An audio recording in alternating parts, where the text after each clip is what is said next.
खासदार संजय राऊत बोलतात. पक्षातलं आउटगोईंग सुरूच आहे. अजिबात नाही. काल पक्षातलं पट्टी केली, पण आता चंद्रहार पाटील हे सुद्धा शिंदे शिवसेनेच्या वाटेवर असल्याचं म्हटलं जातंय. संपर्काबाहेर आहेत, पण त्यांनी फेसबुक पोस्टवर असं सांगितलंय की कार्यकर्त्यांना विचारून मी निर्णय घेईन. प्रतिष्ठेची केलेली जागा एक लक्षात घ्या, त्याच्यावरती काय चर्चा करताय? आउट गोईंग वगैरे शब्द बंद करा. पैशाच्या ताकदीवरती लोक विकत घेणं किंवा तपास यंत्रणांच्या दबावाखाली लोकांना पक्षांतर करायला भाग पाडणं, याला आउट गोईंग इनकमिंग या शब्दांच्या उपमा तुम्ही देऊ नका. मी मागे म्हणालो आहे, 2 तास आमच्याकडे ईडी CBI पोलीस आले तर राज्याच्या या सध्याचे मुख्यमंत्री उपमुख्यमंत्र्यांपासून भाजपा 90% आउटगोईंग करेल. ह्याला काय तुम्ही फार मोठं पक्षांतर किंवा फार वैचारिक पक्षांतर असं म्हणणं हे पूर्णपणे चुकीचं आहे. आता कोणाला जायचं आहे, कोणाला थांबायचं आहे, त्यांचा प्रश्न असतो. पण पक्षांतर्गत पक्षात राहून जर पक्षाविरुद्ध कारवाया कराल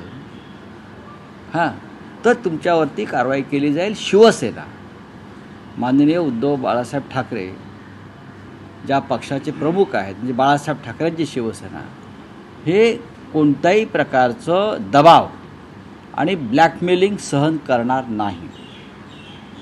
हा पक्ष सगळ्यात जुना पक्ष या देशाच्या राजकारणातला आहे. भले अमित शहानी त्यांचा कंडू शमवण्यासाठी त्यांचा जो सूड महाराष्ट्रावर घ्यायचा आहे त्यांना, त्यासाठी हा पक्ष फोडण्याचा प्रयत्न जरूर केला असेल आमदार खासदार एकनाथ शिंदेसारखी लोक, पण मूळ पक्ष हा मूळ पक्षच आहे.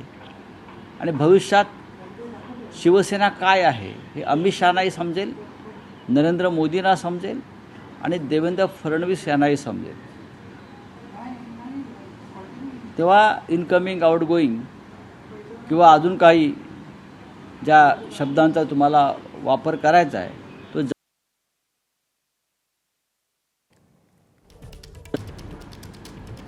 हेवे दावे, ब्लॅकमेलिंग, दबाव हे शिवसेना पक्षप्रमुख स्वीकारणार नाहीत. रावसाहेब, तुम्ही म्हणतात की पक्षांतर्गत ब्लॅकमेलिंग खपवून घेतलं जाणार नाही, पक्षशिस्तीचं उल्लंघन झालं तर कारवाई होईल. पण बडगुजर असं म्हणतायत की नेमकं मी काय पक्षशिस्तीचा भंग नाही, बघा, आमच्यासाठी तो विषय संपलेला आहे. कारवाई झाली, विषय संपला, त्याच्यावरती चर्चा करण्या इतपत आता त्या विषयाला आमच्याकडे काही महत्त्व नाही. आम्ही ठीक आहे, का असेल तर आम्ही चर्चा करू, पण माननीय पक्षप्रमुखांच्या आदेशाने झालेली कारवाई ही कधीही चुकीची नसते. त्या कारवाईसाठी फार विचार केला जातो, आपापसात चर्चा केली जाते, स्थानिक पातळीवर चर्चा केली जाते आणि त्यानंतर अशा प्रकारची कारवाई केली जाते. चुकीचा कारवाई आमच्याकडनं होत नाही. मी म्हणजे पक्ष, कुठेही मी म्हणजे पक्ष, माझ्यामुळे पक्ष, मी सांगेन तोच पक्ष, हे धोरण शिवसेनेत कधीच राबवलं गेलं नाही, माननीय बाळासाहेब ठाकरेंपासून ते माननीय उद्धव ठाकरे साहेबांपर्यंत. ठाकरे गटाचे 5 खासदार शिंदेच्या संपर्कात अशी माहिती येते. अशी माहिती म्हणजे कोण देतं? अशी माहिती तुम्हाला कोणीतरी ही माहिती देत असेल ना.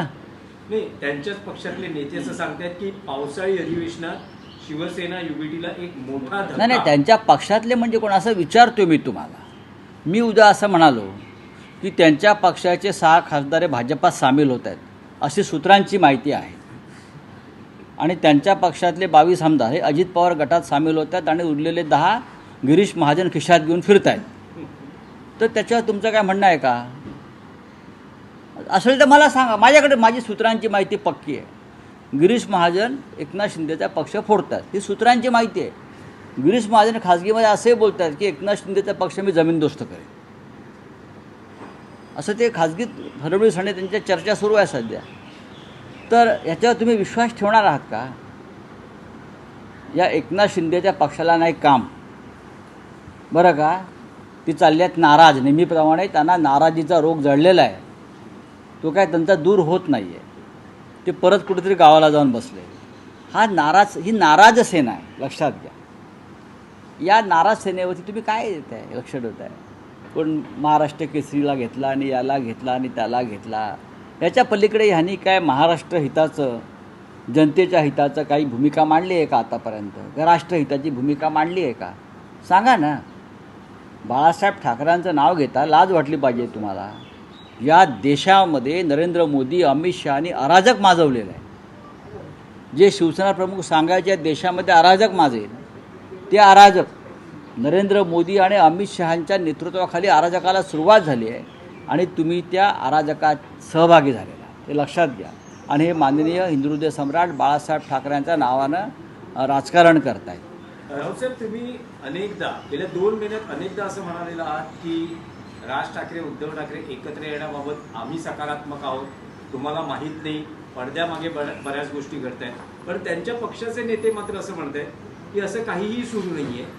जर प्रस्ताव आला तर त्यावर विचार होईल. आणि त्यांचं असं म्हणणं आहे की कोणी कोणाला आवडतो, म्हणजे मध्यंतरी आदित्य ठाकरेंनी म्हटलं होतं की आम्ही सकारात्मक आहोत, महाराष्ट्र हितासाठी एकत्र जर कोण येत असतील तर आम्ही तयार आहोत. त्यावर मनसे नेत्यांकडून अशी प्रतिक्रिया आली आहे की कोणी कोणाला आवडतो म्हणून एवढं म्हणून चालत नाही, तर त्यासाठी प्रपोजल यावं लागतं, प्रस्ताव यावा लागतो, तरच लग्न होऊ शकतं. बघा, ते लग्न होणं, साखरपुडा होणं, मधुचंद्र होणं या फार जुन्या संज्ञा झालेल्या आहेत. मला इतकंच माहिती आहे की मुंबईवर ज्या प्रकारचं भारतीय जनता पक्ष पुरस्कृत अडाणीचं अतिक्रमण आणि आक्रमण सुरू आहे, हे मराठी माणसाला जमीनदोस्त करण्याचं आणि महाराष्ट्रापासून मुंबई तोडण्याचं फार मोठं षडयंत्र.